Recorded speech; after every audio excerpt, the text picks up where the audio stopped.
예수님의 육적인 부모인 요셉과 마리아는 모세의 율법대로 정결의식의 날 아기 예수를 하나님께 드리기 위해서 예루살렘 성전에 올라갔습니다. 레위기 12장에는 정결 예식에 대해서 규례를 정하고 있는데요.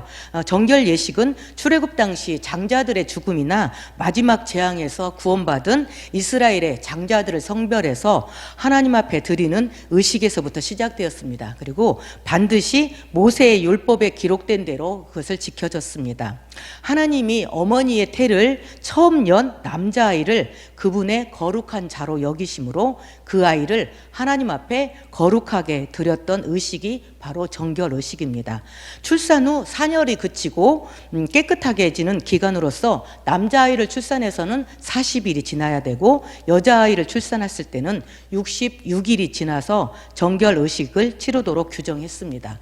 또 그 예식 때에 드릴 예물을 규정하였는데 부자는 1년이 안 된 어린 양을 드리게 되었고 가난한 사람들은 산 비둘기 한 쌍이나 어린 집비둘기 2마리를 드리게 하였습니다. 아기 예수의 부모는 집비둘기로 제사를 드리려 하였습니다. 이런 정결 의식을 위해서 아기 예수를 데리고 예루살렘으로 갔을 때의 이야기가 본문의 배경이라고 할 수 있습니다. 본문에는 예루살렘에 시므온이라고 하는 사람이 있었다고 기록을 하고 있습니다. 성경은 시므온을 의롭고 경건하여 이스라엘의 위로를 기다리는 자라 성령이 그 위에 계시더라라고 기록을 하고 있습니다.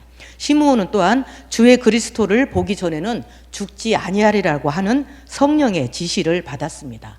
그가 성령의 감동을 받고 성전에 들어갔을 때에 요셉의 부부의 품에 안겨 있는 아기 예수를 보고 하나님께서 예언하신 아기라는 것을 즉시 알아볼 수 있었습니다. 그리고 하나님을 찬양하고 하나님 앞에 그에게 행하실 모든 일들을 예언하는 그런 일을 행하게 됩니다. 시므온은 성령이 함께하는 사람이었다고 할 수 있습니다. 그리고 본문에는 이 성령이라는 단어가 3번 등장하고 있습니다. 그래서 이 성령을 강조하고 있습니다. 지금은 이 성령 시대라고 할 수 있죠. 예수님께서 죽었다가 부활하시면서 아버지께서 약속하신 것을 기다리라는 말씀을 남기시고 성령을 보내주실 것을 우리에게 말씀을 하셨습니다. 그래서 지금은 우리에게 성령으로 오셔서 우리와 동행하시고 소통하시고 교제하신다는 것입니다. 우리는 이 본문 말씀에 나오는 시므온의 삶을 통해서 이 시대에 성령의 삶을 살기를 바라고 성령과 동행하는 사람들의 삶을 살펴보고자 합니다. 첫 번째, 의롭고 경건한 삶을 살자. 자, 로마서 2장 14절 말씀 한번 보시겠습니다. 다 같이 읽도록 하겠습니다. 로마서 2장 14절. 하나님 앞에서는 율법을 듣는 자가 의인이 아니요 오직 율법을 행하는 자가 의롭다 하심을 얻으리니. 자, 바울은 율법을 행하는 자가 의롭다 하심을 얻는다고 말을 하고 있습니다. 의롭다 하심을 얻는다는 뜻은 하나님과 화목하게 된다는 의미입니다. 우리가 생각하는 의롭다는 것은 어떤 착한 행실을 하는 그것을 생각하는데요. 착한 행실이라고 하면은 대표적으로 가난한 사람들을 돕는 그런 행동을 말한다고 할 수도 있겠죠. 그런 행동들을 우리는 의로운 행동이라 의라고 생각을 합니다. 그런데 성경은 그것을 의라고 하는 것이 아니라 하나님과의 화목이 의의 본질이라고 얘기를 하고 있습니다. 그리고 경건하다는 것은 공경하는 자세로 삼가고 조심함이라는 의미로 성경에서는 하나님께 예배하는 것처럼 살아가는 믿음의 자세를 가리킵니다.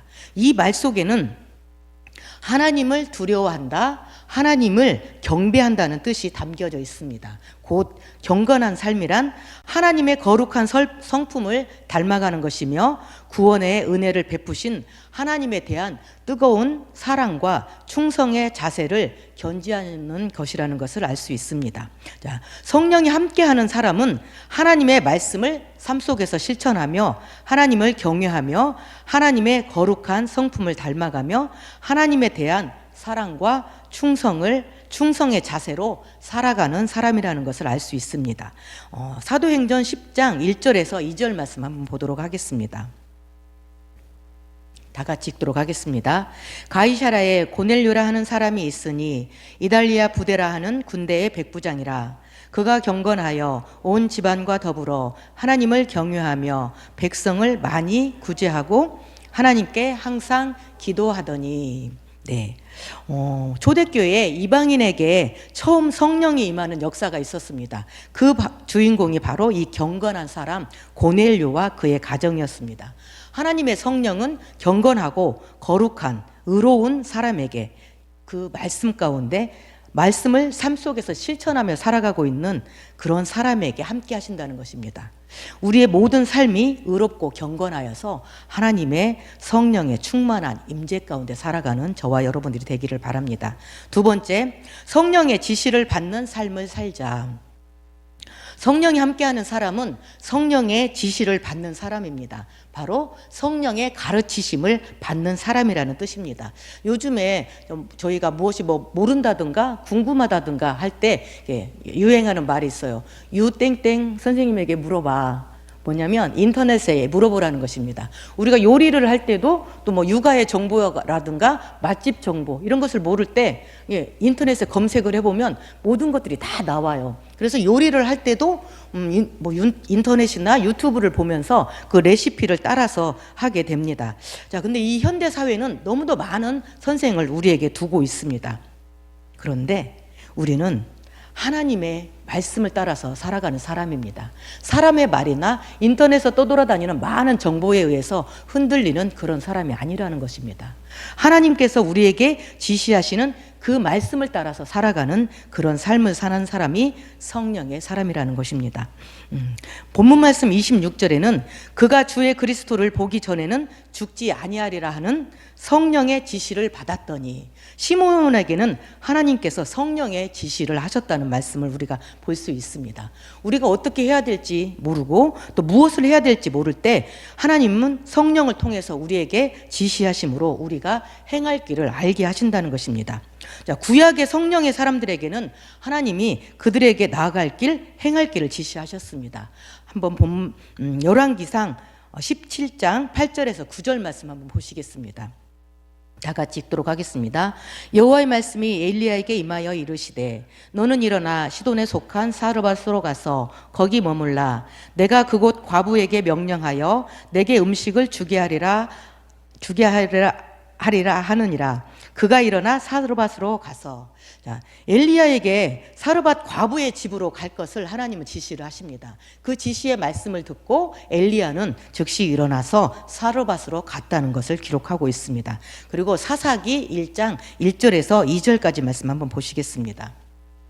다 같이 읽겠습니다. 여호수아가 죽은 후에 이스라엘 자손이 여호와께 여쭈어 이르되 우리 가운데 누가 먼저 올라가서 가나안 족속과 싸우리이까? 여호와께서 이르시되 유다가 올라갈지니라. 보라, 내가 이 땅을 그의 손에 넘겨 주었노라 하시니라. 아멘. 가나안 정복 전쟁 때에 이제 여호수아가 죽고 이스라엘 민족들이 가나안 족속들과 싸우려 할 텐데 누가 먼저 올라가겠습니까? 누가 먼저 선발대로 올라가야 될지를 몰라서 하나님 앞에 묻는 대목입니다. 그런데 하나님께서는 이때에도 유다가 올라갈지니라 이런 지시의 말씀을 해주십니다. 그 말씀을 따라서 그들은 하나님 앞에서 가나안 정복 전쟁을 수행하게 됩니다. 하나님은 우리의 인생에 많은 무지와 또한 우리의 질문과 머뭇거림에 성령으로 지시하십니다. 하나님의 지시하심을 받는 삶은 안전하고 정확합니다. 그리고 흔들리지 않습니다. 또한 머뭇거리지도 않습니다. 우리 삶의 승리로 채우십니다. 시므온은, 본문에 나오는 시므온은 그가 죽기 전에 주의 그리스도를 보게 될 것이라는 성령의 지시를 받고 흔들림 없이 예루살렘 성전에서 그 약속의 말씀이 성취되기를 기다린 사람입니다. 그리고 성령의 감동을 받고 성전에 들어갔을 때에 부모의 품에 안긴 성전에 들어오는 예수님께서 정결의식을 하시러 예루살렘 성전에 들어갔기 때문에 그 당시에 예수님의 나이는 나이라고 할 것도 없어요. 40일 정도밖에 안 된 아기였다는 것입니다. 그 40일 정도밖에 안 된 아기를 안고 들어오는데 그 아기를 보면서 즉시 그가 하나님께서 말씀하신 구주 그리스도라는 걸 알아봤다는 것입니다. 그리고 그에게로 즉시 가서 그 아이를 안고 하나님 앞에 축복하고 하나님 앞에 찬양하며 그에게 있어질 일들을 예언하는 모습을 볼 수 있습니다. 이렇게 하나님께서 성령의 감동에서 말씀하시면 하나님, 우리가 안개처럼 희미한 모든 것들이 주님 안에서 명확해진다는 것입니다. 아멘. 자, 성령이 임재하실 때 우리 영혼은 하나님의 비밀을 깨닫게 됩니다. 그리고 하나님을 향한 기쁨과 경이로움으로 우리의 영혼이 가득 차게 된다는 것입니다.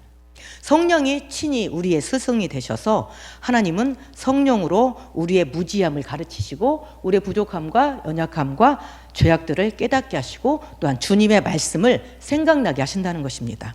우리의 마음에 감동을 주셔서 은혜로 역사하시고 하나님의 일을 하게 하시고 또한 우리가 기쁘고 감사한 삶을 살아갈 수 있게 한다는 것입니다. 여러분, 사람의 말에 세상에 떠도는 많은 정보들에 흔들리지 마시고 하나님의 말씀, 하나님의 지시함 가운데 살아가는 여러분들이 되시기를 바랍니다. 세 번째, 하나님의 음성을 듣는 삶을 살자. 성령이 함께 하시는 사람은 하나님이 들려주시는 하나님의 음성을 듣는다는 것입니다. 구약의 많은 선지자들에게 하나님께서는 당신의 음성을 들려주셨습니다. 그리고 꿈이나 이상으로 또한 알려주시기도 하셨지만 하나님께서는 직접 하나님께서 음성을 들려주셔서 장차 있을 일들을 알려주시는 일들도 있었다는 것입니다. 사무엘상 3장 10절에서 11절 말씀 한번 다 같이 보도록 하겠습니다. 여호와께서 임하여 서서 전과 같이 사무엘아 사무엘아 부르시는지라 사무엘이 이르되 말씀하옵소서 주의 종이 듣겠나이다 하니 여호와께서 사무엘에게 이르시되 보라 내가 이스라엘 중에 한 일을 행하리니 그것을 듣는 자마다 두 귀가 울리리라. 아멘. 어린 사무엘에게 하나님은 친히 찾아오셨습니다. 그리고 사무엘의 이름을 부르십니다. 사무엘아 사무엘아 부르시고 그에게 앞으로 이스라엘에게 행하실 놀라운 일들을 직접 말씀하셨다는 것입니다. 하나님은 이처럼 또 하나님의 성령의 감동을 주셔서 직접 말씀하신다는 것입니다. 그리고 신약에서는 사도행전 10장에 이달리아 군대 장관 백부장이었던 고넬료를 볼 수 있습니다. 그리고 예수님의 제자 베드로를 통해서 어떤 환상을 통해 말씀하시는 것을 볼 수 있습니다. 사도행전 10장 3절에서 4절 말씀 한번 다 같이 읽도록 하겠습니다. 하루는 제9시쯤 되어 환상 중에 밝히 봄에 하나님의 사자가 들어와 이르되 고넬료야 하니 고넬료가 주목하여 보고 두려워 이르되 주여 무슨 일이니까 천사가 이르되 내 기도와 구제가 하나님 앞에 상달되어 기억하신 바가 되었으니. 아멘. 하나님은 고넬료가 기도할 때에 그에게 사자를 보내셔서 하나님의 말씀을 들려주신다는 것입니다. 그리고 참 신기한 것은 그 고넬료가 기도하고는 그 같은 시각에 또한 베드로가 기도를 하고 있었다는 것입니다. 예수님의 제자 베드로에게 하나님께서는 사도행전 10장 10절에서 16절에 벌레가 가득한 그릇이 하늘에서 내려오는 그런 환상을 보여주셨습니다. 그리고 그것을 집어 먹으라 이런 말씀을 하신다는 것입니다. 하나님께서는 사자를 보내시기도 하시고 또한 베드로에게 보여주신 것처럼 환상을 통해서 직접 말씀을 하시기도 한다는 것입니다. 그래서 하나님께서는 고넬료와 베드로에게 각각 말씀을 하셔서 그 두 분이 만나게 하시는 것이죠. 만나게 하셔서 복음을 전하게 하시고 이방인에게 성령이 임하시는 그런 역사를 이루셨습니다. 이방인에게도 구원의 문이 열려 있음을 알게 하셨다는 것입니다. 하나님의 성령의 사람들에게는 음성을 들려주십니다. 음성이라는 것은 사무엘에게 나타나신 것처럼 직접적인 하나님의 음성으로서 말씀을 하시기도 하십니다. 하지만 또 다른 하나님의 사자, 하나님의 천사를 통해서 말씀하시기도 하시고 꿈과 환상 가운데서도 하나님께서는 말씀을 하신다는 것입니다. 그리고 하나님의 말씀을 읽을 때에 우리의 영혼에 하나님은 감동을 주셔서 우리의 마음 가운데 하나님의 뜻을 깨닫게도 하신다는 것입니다. 여러분, 하나님의 음성을 들으셨습니까? 그런 경험이 다 있으시리라 생각을 합니다. 여러분들은 하나님 앞에서 하나님의 음성 듣기를 사모하시기를 바랍니다. 하나님께서 하나님의 음성을 사모하는 자들에게 하나님의 음성을 보여주시고 하나님의 음성을 들려주신다는 것입니다. 그리고 하나님은 하나님을 사모하고 기도하고 주님 앞에 마음을 전심으로 모으는 자들에게 하나님의 성령으로 임하시고 그들에게 하나님의 음성을 들려주십니다. 하나님의 음성을 듣는다는 것은 하나님의 뜻을 알 수 있다는 것이죠. 하나님의 계획을 알 수 있다는 것입니다. 우리의 영혼이 하나님과 동행할 수 있는 그 명확한 길을 알 수 있다는 것입니다. 그런데 우리가 하나님 앞에서 하나님의 마음을 알지 못할 때, 우리의 마음이 영적으로 둔감해져서 또한 세상의 바쁜 일상으로 인해서 우리가 하나님의 마음 앞에, 하나님 앞에 우리의 마음이 온전하지 못하고 흩어져 있을 때 하나님의 음성은 듣지 못한다는 것입니다. 하나님의 음성을 듣지 못한다는 것은 하나님의 뜻을 알 수 없다는 것입니다. 우리가 무엇을 행해야 될지, 어디로 가야 될지 그것을 알 수 없다는 것입니다. 여러분, 성령의 충만함으로 우리 삶 속에서 찾아오시는 하나님의 음성을 듣고 그분의 뜻을 분별하고 그분의 뜻을 따라서 영적으로 깨어 우리의 삶이 힘있게 능력있게 펼쳐나가는 하나님의 성령과 동행하시는 사람들이 되시기를 바랍니다. 넷째, 하나님의 말씀에 순종하며 동행하는 사람이 되자. 성령이 함께 한다는 것은 하나님의 말씀에 순종하며 하나님과 동행하는 삶을 살아간다는 것을 의미합니다. 시므온은 주님의 말씀을 듣고 말씀에 순종하는 삶을 살며 성전에서 기도하는 삶을 살았던 사람입니다. 그의 삶은 하나님과 동행하는 삶이었다는 것을 우리가 알 수 있습니다. 하나님의 말씀에 순종하여 기도하는 사람이라는 것은 하나님과 함께 걸어간다는 것입니다. 하나님과 함께 걸어간다는 것은 한 방향을 바라본다는 것입니다. 하나님이 바라보고 있는 것을 나도 같이 걸어가면서 바라보고 있다는 것입니다. 하나님과 함께 바라보고 있다는 것은 하나님의 비전을 바라보고 있다는 것입니다. 그리고 그 비전을 같이 나누며 그 비전을 성취해가고 있다는 것입니다. 여러분, 창세기 2장 8절에 한번 말씀 보겠습니다. 8절에서 9절 말씀 한번 보도록 하겠습니다. 다 같이 읽도록 하겠습니다. 여호와 하나님이 동방의 에덴에 동산을 창설하시고 그 지으신 사람을 거기 두시니라. 여호와 하나님이 그 땅에 보기에 아름답고 먹기에 좋은 나무가 나게 하시니 동산 가운데에는 생명나무와 선악을 알게 하는 나무도 있더라. 태초에 에덴 동산이 바로 하나님의 성령에 충만한 하나님의 사랑과 은혜가 가득한 아름답고 온갖 좋은 것으로 채워진 완전한 상태라고 할 수 있습니다. 에덴 동산을 창설하시고 온갖 좋은 것으로 채우시고 그곳에 사람을 두셨습니다. 그곳에 사람을 두신 하나님의 마음, 하나님의 그 마음은 비전을 같이 성취하시기 위함입니다. 이것이 인류를 향한 하나님의 사랑이며 뜻입니다. 태초에 모든 에덴 동산을 창설하시고 그곳에 모든 것을 가득 다 채워주셨죠. 모든 좋은 것으로, 온갖 좋은 것으로 채우시고 그곳에 태초의 사람 아담과 하와를 두셨을 때는 하나님께서 그들과 함께 동행하기를 원하셨다는 것입니다. 그들과 함께 에덴 동산을 거니시고 그들과 교제하시며 하나님께서 계획하시는 바 인류를 향한 뜻을 그들에게 비전을 보여주시고 그 비전을 같이 나누시면서 소통하기를 원하셨다는 것입니다. 최초에 하나님이 의도하셨던 에덴 동산은 그런 곳이었습니다. 그리고 하나님께서 태초에 만드셨던 아담과 하와는 하나님께서 정말 사랑과 은혜로 그들에게 온갖 좋은 것, 성령의 충만함으로 가득 채워주셨던 그런 사람이라는 것입니다. 그런데 하나님과 동행했던 최초의 사람의 존재 조건이 한 가지 있었습니다. 제가 옛날에도 설교에 말씀을 드렸던 것 같은데요. 이 최초의 사람의 존재 조건은 바로 하나님의 말씀에 순종하는 것이었습니다. 하나님의 말씀에 순종한다는 것은 하나님의 말씀을 전적으로 신뢰한다는 것입니다. 하나님의 말씀을 내 상황과 처지에 따라 바꾸거나 더하거나 빼지 않는다는 것입니다. 있는 그대로의 하나님의 말씀을 신뢰하고 따르는 것을 의미합니다. 나의 의지와 나의 모든 생각들을 하나님, 주님의 뜻과 생각에 맞추는 것입니다. 하나님의 말씀에 순종하며 살아갈 때 우리의 영혼은 평안을 느끼게 되며 주님과 온전한 연합을 이루며 소통이 이루어진다는 것입니다. 하나님의 마음이 내 마음이고 내 마음이기 때문에 내 마음에 기쁨과 감사함이 가득한 그러한 삶이 됩니다.